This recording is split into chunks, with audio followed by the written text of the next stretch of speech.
Hello नमस्कार सकलोके আজি মোৰ কাৰণে এটা বিশেষ দিন আৰু এঠালে গৈ আছো আপোনালোকক জনাই আছো ক'ত গৈ আছো আপোনালোকে ভিডিওটো হেকলৈকে চাব আৰু মোৰ লগত আছে এয়া গুডু তাৰ পিছতে ইফালে আছে এখেত এয়া আৰু এনেকৈ গৈ আছো আৰু কি বিশেষ দিন কি কাৰণত গৈ আছো কলৈ গৈ আছো আপোনালোকক জনাই আছো হেকলৈকে চাব আমাৰ গুডুৱে বলে কিবা কব আপোনালোকে শুনকচোন কি কব বিচাৰিছে নি কোৱা খৰা ঘৰত পিছফালে যাবি আৰু মহুজা নদীৰ পৰা ব্ৰিজখন কি দেখাম আৰু এয়া চবে জানে ব্ৰিজৰ কথা আহিয়ে থাকে গুৱাহাটীলৈ কোৱা আৰু কিবা কবা আজি আৰু ভাল লাগিছে দিনটো এটা ইউনিক ডে আজি কিমান তাৰিখ 13 নৱেম্বৰ ন 2025 13 নৱেম্বৰ এটা বহুত এটা খবৰ আছে যে একদম লাষ্টত কম দেখাবালে একদম মানে বহুত মনটো ভাল লাগিছে নকবা আৰু বহুত ভাল লাগে ঠিক আছে আমি গৈ কেনে দেখাই আছো ন গৈ কেনে দেখাই আছো কিন্তু এতিয়া আৰু হ'ব দে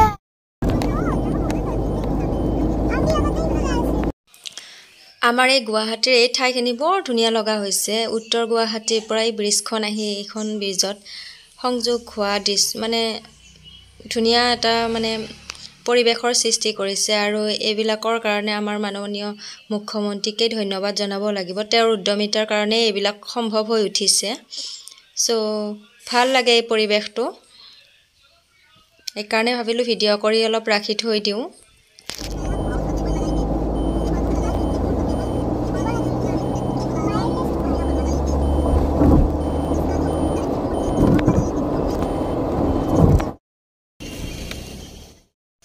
আৰু ফাইনেলি আমি আহি পালোঁ আমাৰ মেইন ডেষ্টিনেশ্যন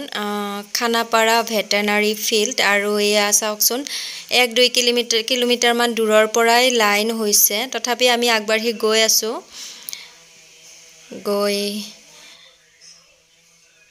এয়া এইবিলাক লাইন একদম মানুহে নধৰা আৰু আপোনালোকক জনায়ে দিওঁ যে মই আহিছোঁ খানাপাৰা ভেটেনাৰী ফিল্ডলৈকে আৰু আজি মই গ্ৰেজুৱেট টিচাৰ হিচাপে নিযুক্তি লাভ কৰিবলৈ সক্ষম হৈছোঁ আৰু ভাবিলোঁ আপোনালোকক ভিডিঅ' কৰি দেখাই দিওঁ বা মোৰো মেমৰি হিচাপে থাকি যাব মোবাইলত এনেকৈ ভিডিঅ' কৰি থ'লে মানে বস্তুবিলাক নাথাকে সো জীৱনৰ এটা ডাঙৰ যিহেতু এচিভমেণ্ট সো ভিডিঅ' কৰি থৈ দিলোঁ আচলতে আজি এই এপইণ্টমেণ্ট লেটাৰখন ল'বলৈ আহি বহুত ইজি লাগিছে কিন্তু এই যাত্ৰাটো ইমানো ইজি নাছিলে মোৰ কাৰণে যিহেতু এগৰাকী মাক হৈ তথাপি তাৰোপৰি এগৰাকী ঘৰৰ বোৱাৰী হৈ এনেকৈ এটা চাকৰি লোৱা বহুত বেছি মোৰ কাৰণে সম্ভৱ নহয় বেলেগৰ কাৰণে সম্ভৱ হ'লেও বহুত কষ্ট কৰিছিলোঁ এই যাত্ৰাটোত আৰু কষ্টৰ ফলত আজি এইখিনি সম্ভৱ হৈ উঠিছে ইয়াৰ কাৰণে মা পাপায়ো বহুত আশা কৰি পঢ়াইছিল কিন্তু পাপা বৰ্তমান নাই আমাৰ মাজত সো তেওঁ থকা অৱস্থাত মই একো দিব নোৱাৰিলোঁ বুলিয়ে ক'ব লাগিব যিহেতু মই চাকৰি নাপালোঁৱে তেতিয়া আৰু এতিয়া মা আছে সো মাৰ মুখতে অলপমান হাঁহি বিৰিঙাব পাৰিছোঁ তাৰোপৰি মোৰ হাজবেণ্ড গুডচলি বহুত বেছি কষ্ট কৰিছে মোৰ কাৰণে মানে কি ক'ম আৰু মোৰ প্ৰত্যেকটো কামতে সহযোগ কৰি আগবঢ়াই নিছে তেওঁলোকে আৰু সেইকাৰণে সম্ভৱ হৈ উঠিছে বহুখিনি প্ৰত্যাহ্বান বহুখিনি ত্যাগ কৰিব লগা হৈছে আৰু ভাষাৰে হয়তো প্ৰকাশ কৰিব নোৱাৰিম কিমানখিনি ত্যাগ কৰিছোঁ জীৱনত এই চাকৰিটো পাবলৈ সো প্ৰথমে মই অসম চৰকাৰৰ মাননীয় মুখ্যমন্ত্ৰী হিমন্ত বিশ্ব শৰ্মা ডাঙৰীয়াই স্বচ্ছ আৰু নিকাভাৱে নিযুক্তি প্ৰক্ৰিয়াসমূহ চলাই নিয়াৰ বাবে অশেষ ধন্যবাদ জনাইছোঁ লগতে ৰণোজ পেগু শিক্ষামন্ত্ৰী ডাঙৰীয়াকো অশেষ ধন্যবাদ জনাইছোঁ আৰু দ্বিতীয়তে মোৰ অতিকে মৰমৰ মা পাপা তোমালোকে মোক এইখিনিলৈকে উপযুক্ত কৰি তোলাৰ বাবে অশেষ ধন্যবাদ তৃতীয়তে মোৰ প্ৰত্যেকটো খোজতে সাহস হিচাপে আগবাঢ়ি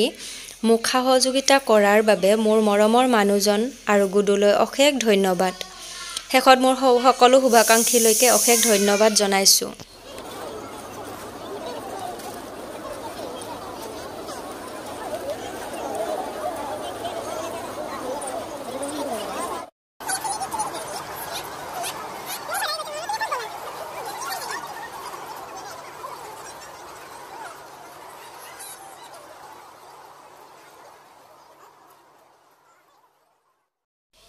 সকলোৱে মামাৰ অপেক্ষাত ৰখি আছে। মামা অকণমান দেৰি পিছতে আহি পাব আৰু এয়া আহি পালে আৰু আহি পাই আমাৰ জাতীয় সংগীতটি আৰম্ভ কৰিছে।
এইখিনিতে মই প্ৰত্যেকজন ল'ৰা ছোৱালীকে ক'ব বিচাৰিছোঁ যে তোমালোকে চেষ্টা কৰা, মুঠৰ ওপৰত চেষ্টা কৰা, য'ত পৰোনাস্তি চেষ্টা কৰা আৰু চেষ্টা কৰিলে এদিন নহয় এদিন সফল হ'বাই আৰু মানে এৰি নিদিবা। এবাৰ ফেইলাৰ হ'লে যে আকৌ এৰি দিব লাগিব সেইটো কথা নহয়, বাৰে বাৰে চেষ্টা কৰা, চ' এদিন দেখিবা যে সফল হ'বা। আকৌ দৰমহা নাপালে আহিব নেকি? যি নহওক নিযুক্তিটো হয় এইটো ভাল হৈছে যেতিয়া শিক্ষামন্ত্ৰী আৰু মোৰ মোবাইলত অলপ হোৱাটছআপ অহাটো কমিব, হয়নে নহয়? আজিৰ সভাত আমাৰ মাজত উপস্থিত শিক্ষামন্ত্ৰী ডক্টৰ ৰণোজ পেগু ডাঙৰীয়া, মন্ত্ৰী জয়ন্ত মল্ল বৰুৱা ডাঙৰীয়া, মন্ত্ৰী যোগেন মহান, শিক্ষা বিভাগৰ সচিব নাৰায়ণ কোঁৱৰ ডাঙৰীয়া, আসাম ষ্টেট স্কুল এডুকেশ্যন বোৰ্ডৰ অধ্যক্ষ RC জৈন ডাঙৰীয়া, কামৰূপ জিলাৰ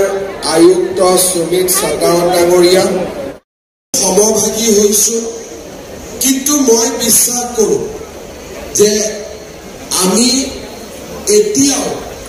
লক্ষ্যত চূড়ান্তভাৱে উপনীত হ'লোঁ তাক কোৱাৰ সময় হোৱা নাই। আমি আমাৰ জীৱনত আৰু বহু প্ৰকাৰে আমি আগুৱাই লৈ যাব পাৰোঁ আৰু নতুন নতুন লক্ষ্য আমি প্ৰাপ্তিৰ পথলৈ গৈ আমি প্ৰাপ্তিৰ আনন্দ অনুভৱ কৰিব পাৰোঁ। শিক্ষামন্ত্ৰী ৰণোজ পেগু ডাঙৰীয়াই ৰাষ্ট্ৰীয় শিক্ষানীতিৰ ওপৰত তেখেতে আমি সকলোৱে কোনোবা দৰিদ্ৰ পৰিয়াল, মধ্যবিত্ত পৰিয়াল, নিম্ন মধ্যবিত্ত পৰিয়ালৰ পৰা আহি আজি আমি শিক্ষকৰ গুৰু দায়িত্ব ল'ম। আমি যদি আমাৰ নতুন প্ৰজন্মক এটা ভাল শিক্ষা ব্যৱস্থা দিব নোৱাৰোঁ তেনেহ'লে আমাৰ জাতিটো, আমাৰ ৰাজ্যখন কেতিয়াও এখন প্ৰগতিশীল ৰাজ্য হিচাপে বিশ্বৰ বুকুত থিয় দিব নোৱাৰে। শিক্ষাই এটা জাতিক নিৰ্মাণ কৰে। আজি আমি সকলোৱে বুজি পাব লাগিব যে মাহত 2000 টকা ফিজ দি সকলো ল'ৰা ছোৱালীয়ে প্ৰাইভেট স্কুলত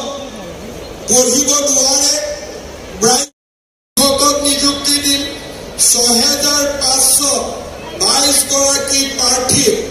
আমি স্নাতক শিক্ষকৰ নিযুক্তি দিম আৰু আমি 28 গৰাকী জিলা শিক্ষা আৰু প্ৰশিক্ষণ প্ৰতিষ্ঠানত প্ৰবক্তাৰ পথত আমি নিযুক্তি দিম আৰু 8 গৰাকী আমি ৰাজ্যিক শিক্ষা গৱেষণা আৰু প্ৰশিক্ষণ পৰিষদত সহকাৰী সঞ্চালক পদত নিযুক্তি দিম। অলপ সময়ৰ পিছতে আপোনালোকে নিযুক্তি পত্ৰ দিয়াৰ লগে লগে আমি নিযুক্তি দিয়া যুৱক যুৱতীৰ সংখ্যা 1,34,999 বৃদ্ধি পাব। 1 লাখৰ প্ৰতিশ্ৰুতি আছিল, 35,000 আগবাঢ়িলো। অহা কেইটামান দিনত ডিচেম্বৰ মাহ নৱেম্বৰ মাহত এনেকৈ আমি নিযুক্তি দি থাকিম আৰু আমি অসমৰ যুৱক যুৱতীৰ মাজত আশাৰ বন্তি গছি সদায় উজ্বলাই ৰাখিবলৈ প্ৰচেষ্টা কৰিম। আপোনালোকক মই পুনৰ এবাৰ ধন্যবাদ জনালো। প্ৰতিটো নিকা নিযুক্তিৰ আঁৰত কোনোবা ব্যক্তি ত্যাগ আৰু কষ্ট লুকাই থাকে। আজি এই নিকা নিযুক্তিৰ প্ৰক্ৰিয়াত শিক্ষামন্ত্ৰী ৰনোজ পেগু আৰু তেওঁৰ সতীৰ্থসকলক আমি সকলোৱে এটা দীঘলীয়া হাত চাপৰিৰে ধন্যবাদ জনাওঁ। আমাৰ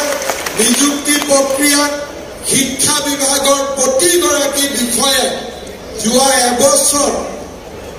যি ধৰণে আমি ইয়াক পৰিচালনা কৰিছো, এটাও যাতে অভিযোগ নাথাকে। প্ৰাথমিকত যাতে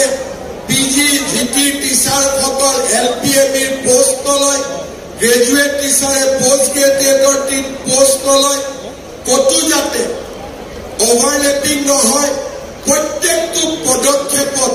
আমি লাহে লাহে খোজকাঢ়িছিলো যাতে আমি মেক্সিমাম যুৱক যুৱতীক নিযুক্তি দিব পাৰো। এটা কথাৰে মই সামৰণি মাৰিম, এই নিযুক্তিৰ প্ৰক্ৰিয়াত প্ৰথমবাৰৰ বাবে আমি বিদ্যালয়সমূহত গণিতৰ শিক্ষক নিযুক্তি দিছো। আমাৰ অসমত সায়েন্স টিচাৰৰ নিযুক্তি আছিল, কিন্তু মেথামেটিক্স টিচাৰৰ নিযুক্তি আমি অসমত আগত কেতিয়াও কৰা নাছিলো। এই আমাৰ প্ৰথম প্ৰয়োগ, কাৰণ আমি দেখা পাইছিলো যে আমাৰ ল'ৰা ছোৱালীয়ে গণিত ভয় কৰে, মেথামেটিক্স